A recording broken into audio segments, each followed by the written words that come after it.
by this little boy. From that moment, I know what kind of parent I want to be and what kind of child I want him to be. A child who's thoughtful and helpful and willing to lend a hand when there's a need. 3 years ago, Stephen came home with a thank you card. I was very happy. I thought I was the best mother in the world. But looking at this thank you card, I thought, oh my God, I have never ever sent a thank you card to my parents who raised me up, paid for my education, and many other stuff. And I can't even remember when was the last time I said thank you from the bottom of my heart, not when I tried to dump my kids at their place. And sometimes we're too busy at work, and we try to develop our own career and raising our own family. And we neglected our parents, and we take it for granted. And so I decided, I realized, I want my kids to be a perfect, but maybe I should become a perfect child myself. So I started to say thank you to my mommy, and I said, I love you. And she said, what do you want from me? Then I said, Mommy, I mean it. I love you very much. And she was very touched. And she said, I love you too. By the way, my mommy is also here. Wow. Mommy, thank you very much. I'm very lucky to be your daughter. I must have seen the whole universe in my past life to be your daughter this life. And love should come from our own family. We have to take the initiative, show how we care. And if we give enough love and attention to our family members, and then we can love our community and this world. So you don't have to be a billionaire to inspire others. A small little act from a little boy inspired me. I want to become a good mother. A childish thank you card my son made in school inspired me. I want to become a perfect child myself. And take the initiative. And small little acts we do make a huge impact of others. And also, when you do it, you will realize that everybody can have a happier and grateful life. Thank you very much.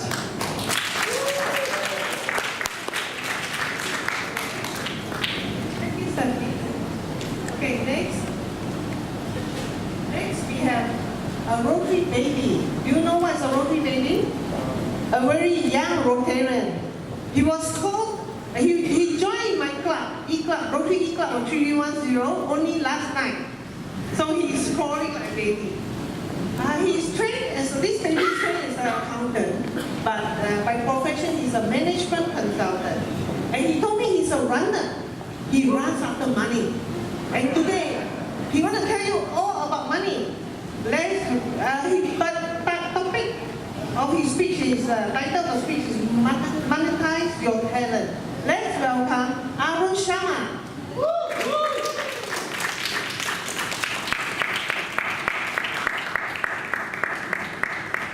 Maybe run for quick.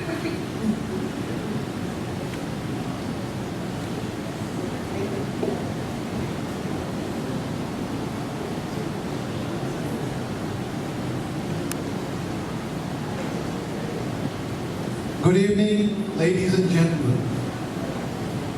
Good evening. Good evening. There are two kinds of people. Either they are money-wise or otherwise.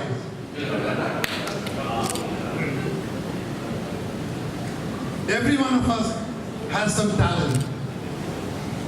The question is, are we monetizing our talent? Some of us, yes, we monetize, and some of us don't monetize. Life is like a vehicle which has 4 wheels. The first wheel is passion. And as Ernest would often tell me, do what you love what you do. Take up a job you love and you never have to work in life. Passion propels productivity and profitability. My dear friends, passion never goes out of fashion. You're doing something and you're not passionate about it. Would it result into something meaningful? You know the answer. The second wheel is attitude. Your attitude determines your altitude. As I often say, skill can get you hired and attitude can get you fired.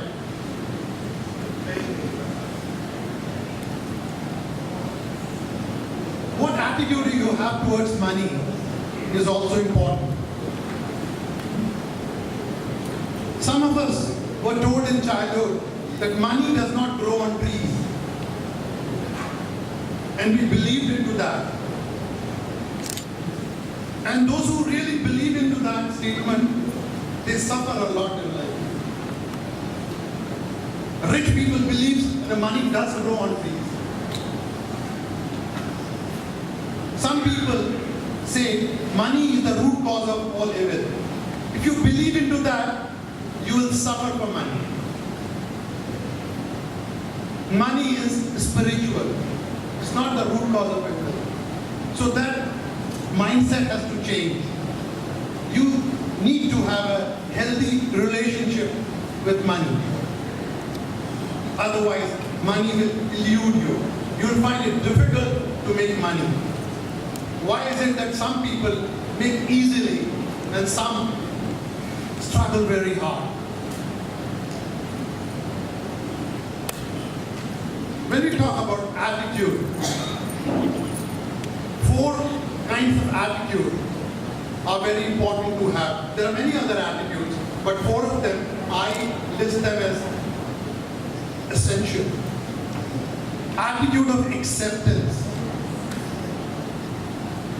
You must accept whatever is there in your life. Can you change your parents? You cannot. Of course, you can change your wife if you want. Can you change your child? You cannot. There are many things in life which you cannot change. Can Singapore change its neighbor? Cannot. You have to accept situation as it is. So that attitude of acceptance. You cannot say, Lord, why me, why me? You cannot say that. Next one is attitude of gratitude. Gratitude is the biggest prosperity tip. You go to any spiritual seminar, eventually they will talk about gratitude. If you're not grateful towards your boss, towards your parents, towards your teacher, towards everybody around you,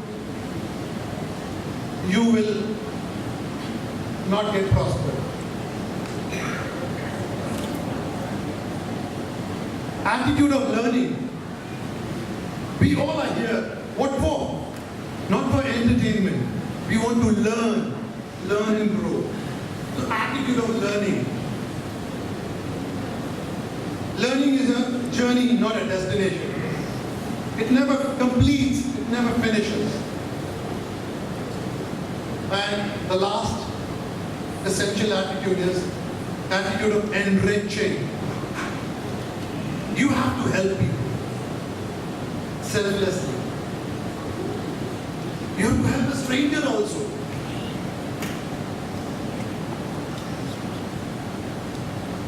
if you don't have that attitude of helping people, you will also never get help in life. If you don't know how to do charity, don't expect money into your life. In my culture, we strongly believe that purification of your income happens only through charity. I cannot explain to you in my language. There is a saying which means this, that whatever you earn, that earning is impure. And it becomes pure when you donate certain portions out of it.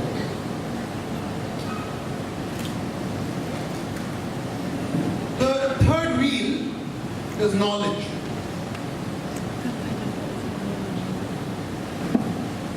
We study in school, we study in college, and whatever we acquire, that is knowledge. But then, it's not sufficient because I'm an accountant. Whatever I studied will become obsolete. I have to top up my knowledge. I have to be in touch with the latest. Otherwise, the students who passed recently, they would know much more than I know. I cannot let that happen. So if I have to be in touch with the latest, I have to read, I have to attend seminars, I have to upgrade myself. I must top up my knowledge. And the fourth wheel is skill. Skill is a pill to fulfill your will. There are about 220 kinds of skills, but I have listed at least 5 are most essential if you eventually want to become a rich person. The first skill is networking skill. As they often say, your network is your net worth. Bigger the network, higher the net worth. Even companies which have more vendors, more customers, they get higher valuations. When I passed CA, companies were valued merely on profitability. But in today's world, they value on other factors. How many customers you have, what is the market capitalization, all the other things they talk about.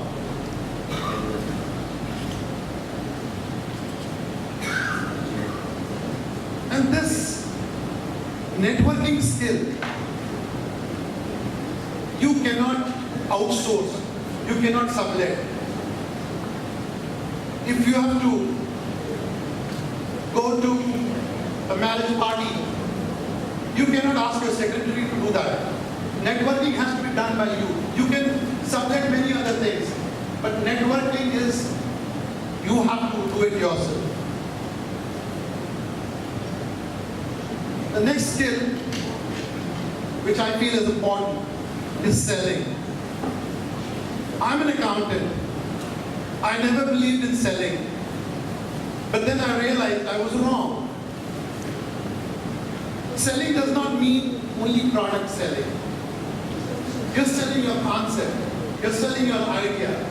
You're selling your thoughts. If I tell my son that tomorrow we'll go to that movie, instant answer will be no. If I tell my wife we'll go to that restaurant, she says no, we'll go to this one. Because I lack selling skill. To get that yes from your wife, your son, from anybody, from your employee, from your boss, you need to have that selling skill. You must be able to sell your idea. The third skill which I feel is important is prioritizing. I used to be busy every day, quite busy, but the output not much meaningful. Then I realized, I read a couple of books on time management. Then I realized that 80% of the work can be done in 20% of time. First thing first, when I start my work in the morning, I look at those news apps. I start checking my emails every 10 minutes. I start checking my WhatsApp every 5 minutes. So I achieve nothing. Then I realized that I will check my email only 2 to 3 times in a day. I'll check my WhatsApp not before every hour. Because I was getting unproductive.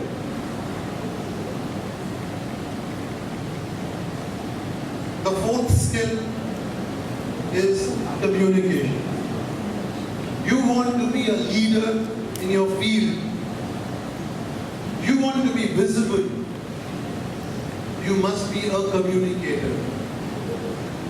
Can you vote for a politician who does not know how to communicate? Can the president of Chamber of Commerce be somebody who cannot communicate? Can a president of any association be the one who cannot communicate? He may not have a degree, but he must be a good communicator. The first qualification to be a prime minister or head of a state is you must be a communicator. You may have a qualification, you may be a rich man, you may not be a rich, but you have to be a great communicator. Then only you become a top politician. The best example I can give you is the Indian Prime Minister. He's a brilliant orator. He can speak hours, he does not use script.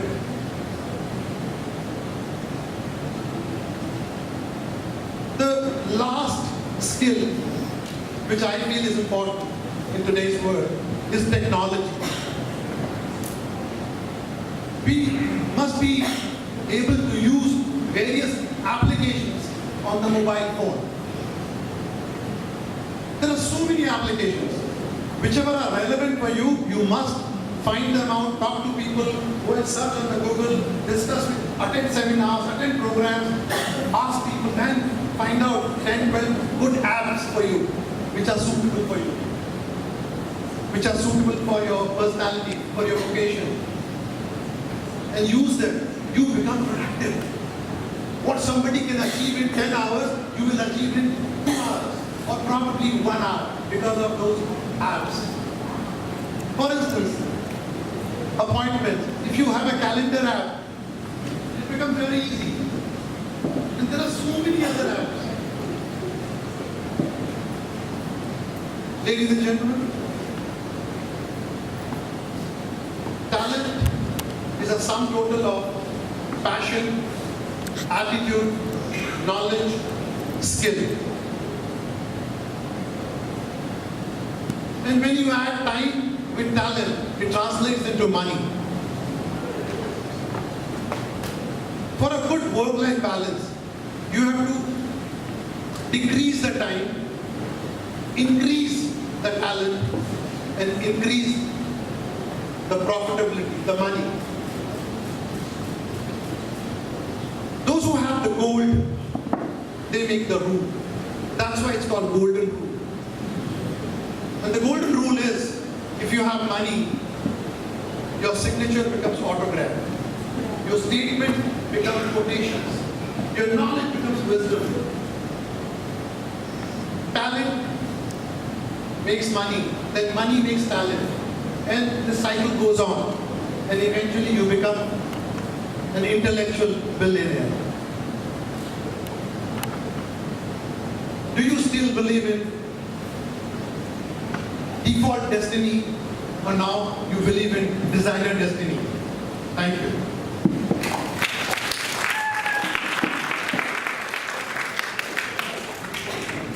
Thank you, Arun. Okay, from now on we are going to be very rich, right? We have to listen to his advice and hopefully we get very rich. Okay, I pass my time now to my co-MC. Let's welcome Chartered President Chu Ban Seng.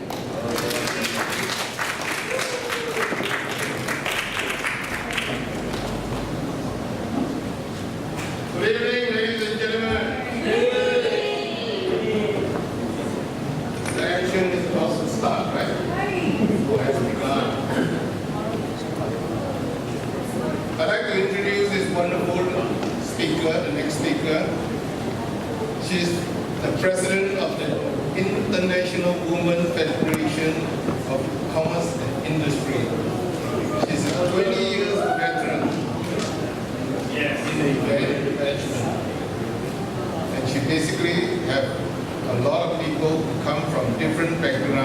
different races, different religion, even different nationality. Let us together welcome this wonderful lady, AnnieChanPt1. AnnieChanPt1.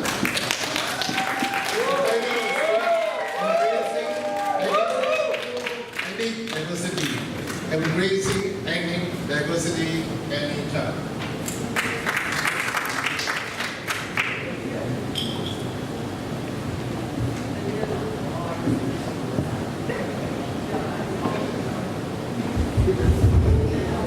Alright, hi, good evening everyone. Thank you, Bansing, for the introduction. Yes, the association that I'm representing is a very long name.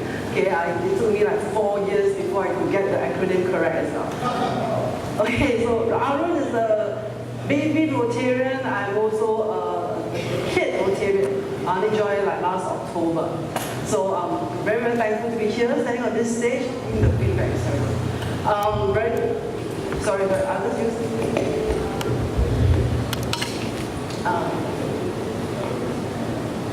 are you going to mute? Sorry.